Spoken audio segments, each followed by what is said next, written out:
在 GTA 中隐藏着一些你不知道的游戏致敬小彩蛋。还记得麦克那个经常窝在家里打游戏的儿子吗？其游戏貌似是一个充满未来风格第一人称的战争游戏，甚至我们还可以在他的房间里找到这款游戏的海报，其名为《正义杀戮》，并且已发行到了第7部了。这大概是在对《使命召唤》系列进行巧妙影射吧。而在这张海报的下方，我们还能惊喜地看到一张手的海报，这貌似是在向求生之路致以敬意。在游戏中的 SU 专卖店，你能够找到这样一件鹦鹉印花衬衫，当你穿上它，便会感到异常眼熟。再剃个光头，留个胡子，戴上眼镜，这形象简直与马克思佩恩3里的主角如出一辙。相信这定然是儿星有意为之的，而且这个小彩蛋唯有麦克才能触发哟。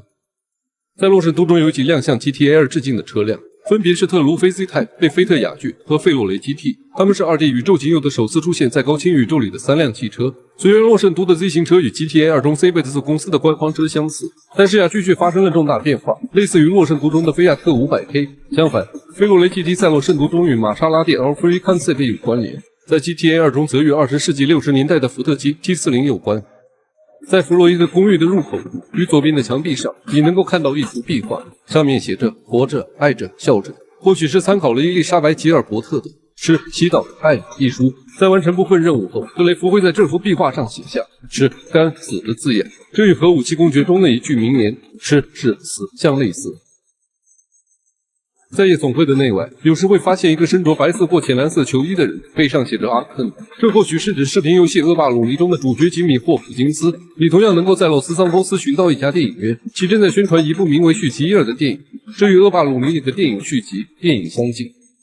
在沙滩面具店中，你将会看到一个猪头面具，其外观与《侠盗猎魔》里的 PC 所戴的面具几乎一模一样。要知道 PC 可是一个精神错乱的凶残杀人狂，他总是把自己的脑袋塞进一个被切下来的猪脑袋，手持一把链锯，肆意屠杀他的受害者。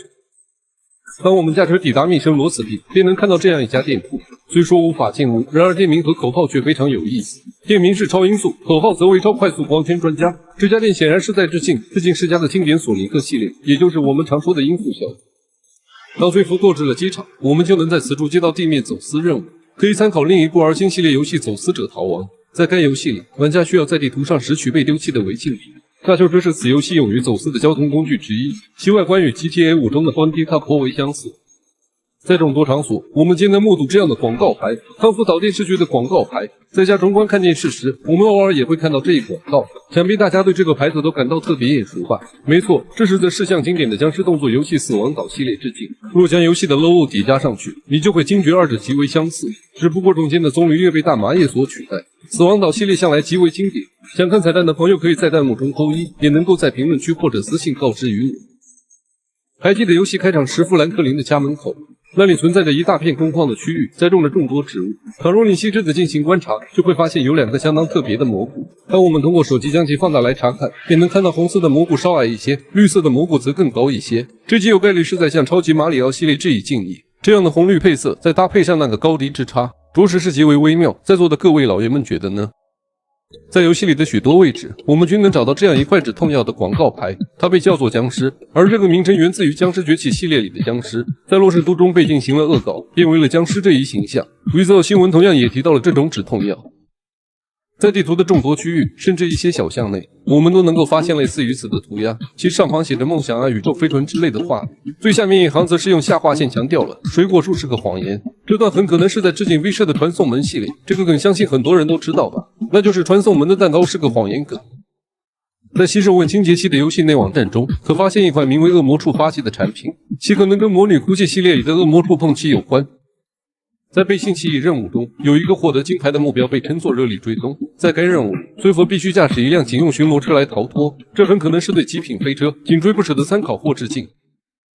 接下来的2个彩蛋，咱们来聊聊致敬1997年原版 GTA 1的经典彩蛋。在一座高架桥的下方，当我们走到墙边，能够看到这样的涂鸦，写着洛圣都，而且所采用的艺术风格正是 GTA 1的字体风格。诸位瞧瞧，这个海报是不是极其相似？这也算是一次小小的致敬了。我们都清楚，开车的时候常常会有小动物窜出来，有时稍不留意就会撞上去。当随佛开车不小心撞到小动物时，就会触发一些台词，比如这一句 Top of the food chain。还有这一句。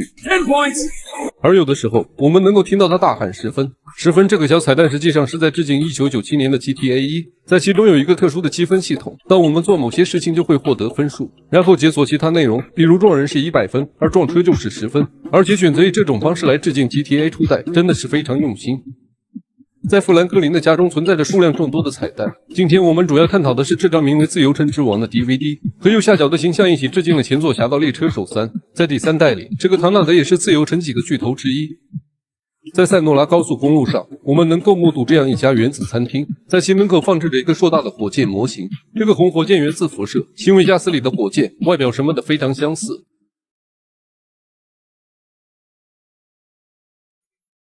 而且，当你在游戏中靠近这个火箭时，还能够听到盖革计数器的声音。